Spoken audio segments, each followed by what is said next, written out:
मेरा सिलेक्शन इतने हाई ये परसेंटाइल मार्क्स लाने के बाद भी क्यों नहीं हुआ। पीजीटी का 2023 टोटल 3 साल हुआ, लेकिन अभी तक वो कट ऑफ जारी नहीं की है। डीवी लिस्ट में नाम आ जाता है, लेकिन आज 6 महीना बीत जाने के बाद भी डीवी लिस्ट का कोई मेरिट नहीं दिया जाता। और पूछने पे ये सुधीर गुप्ता जी हमारे सचिव सर ये बोलते हैं कि अभी नहीं देंगे, जाओ। देखिए धांधली कैसे उजागर होती है। ये हमारे साथ जो आज शख्स यहाँ पे खड़ी हैं, उन्होंने 300 में से 299 जो अंक है वो लेकर आए, लेकिन इसके बाद भी उनका जो कट ऑफ लिस्ट में नाम तक नहीं आया। सोचिए ऐसे धांधली की जाती है, तब जाके उजागर होता है कि ओएमआर में किस तरीके से धांधली की जा रही है, किस तरीके से घोटाला हो रहा है। हम इनसे ही जानते हैं कि पूरा जो प्रोसेस था वो क्या कुछ था, कैसे आपको ये सारी चीज़ें का पूरा प्रोसेस ऐसे है कि ये पीजीटी 2023 में 3120 पदों के लिए वैकेंसी आती है, 2023 में आती है, फिर सितंबर में उसका एग्ज़ाम होता है।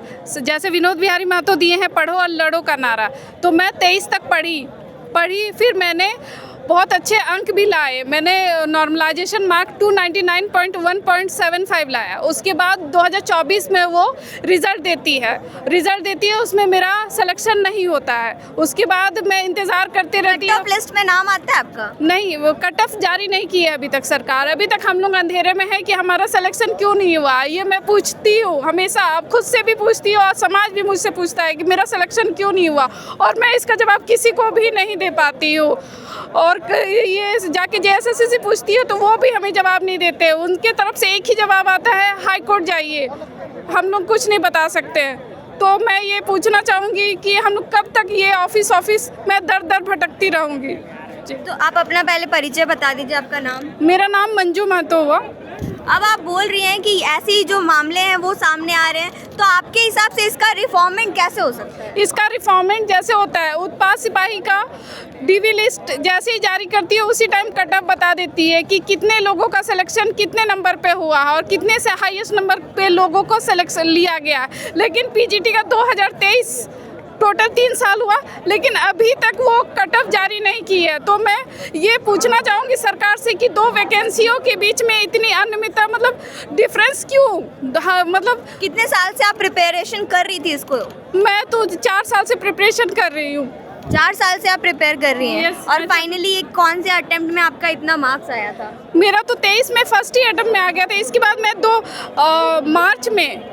10 मार्च 2024 में पीजीटी का रिजल्ट आता है, फर्स्ट डीवी लिस्ट, उसमें मेरा नाम नहीं आता है। फिर और 17 मार्च को मेरा जेपीएससी पीटी का एग्ज़ाम रहता है। फिर भी मैं उस टेंशन के बावजूद भी कि मेरा सिलेक्शन नहीं हुआ, इतना मार्क्स लाने के बाद भी मैं ये 11 to 13 जेपीएससी का पीटी क्लियर भी करती हूँ। 2024 में वो फर्स्ट डीवी लिस्ट जारी करती है। उसके बाद जो कुछ ये व्यक्ति डॉक्यूमेंट की वजह से कुछ वजह से छट जाते हैं, तो 2026 में वो सेकेंड डीवी लिस्ट जारी करती है 10 फरवरी को। लेकिन आज 6 महीना बीत जाने के बाद भी मैं बहुत खुश हो गई थी कि मेरा 10 फरवरी को डीवी लिस्ट में नाम आ जाता है, लेकिन आज 6 महीना बीत जाने के बाद भी डीवी लिस्ट का कोई मेरिट नहीं दिया जाता। और पूछने पे ये सुधीर गुप्ता जी हमारे सचिव सर ये बोलते हैं कि अभी नहीं देंगे, जाओ, बस ये जो कोर्ट जाओ। आपके पास पहले से ये पता था? आप जब ओएमआर भर के आई थी, आंसर की जब रिलीज हुई होगी तब आपको पता चल गया होगा 299 आपको आने वाले हैं? नहीं मैम, ये सीबीटी एग्ज़ाम हुआ था, सीबीटी बेस्ड एग्ज़ाम हुआ था। और ये वो स्कोर कार्ड है, ये जारी करती है सरकार जब कोर्ट का प्रेशर रहता है मार्च में 2026, तब मुझे पता चलता है कि मेरा इतना नंबर है। अगर अभी आपको हेमंत सरकार से एक रिक्वेस्ट करनी हो, क्योंकि तब से बहुत दिनों हो गए हैं, लगभग 6 दिन हो चुके हैं, प्रोटेस्ट जारी है, लेकिन अभी तक कोई मिलने नहीं आया है, तो क्या रिक्वेस्ट करें? हेमंत सरकार ना कोई मिलने आया है, ना मेरे सवालों का जवाब मिला है कि मेरा सिलेक्शन इतने हाई ये परसेंटाइल मार्क्स लाने के बाद भी क्यों नहीं हुआ। ये पूछना चाहूँगी, अभी तो कोई मिलने भी नहीं आया है, ना ये इस बात का जेएसएससी ने जवाब दिया है। आप क्या मांग रखती हैं? मैं मांग रखती हूँ कि मेरे सवालों का जवाब मिल जाए। मैं किन से पूछूँ मेरे सवालों का जवाब कि इतने नंबर लाने के बाद भी मेरा सिलेक्शन क्यों नहीं हुआ। देखिए छात्रों के इतना कंप्लेन करने के बाद भी इस पर कोई भी तरह का संज्ञान नहीं लिया जाता है। अब यही वजह जो है, अब देख सकते हैं कि वो प्रदर्शन का रूप ले चुकी है, और ये जो प्रदर्शन है छात्रों का वो और भी प्रचंड रूप ही लेता जा रहा है। इस पर आप क्या सोचते हैं, ज़रूर साझा कीजिएगा और देखते रहिए लोकतंत्र 19। तब तक के लिए धन्यवाद।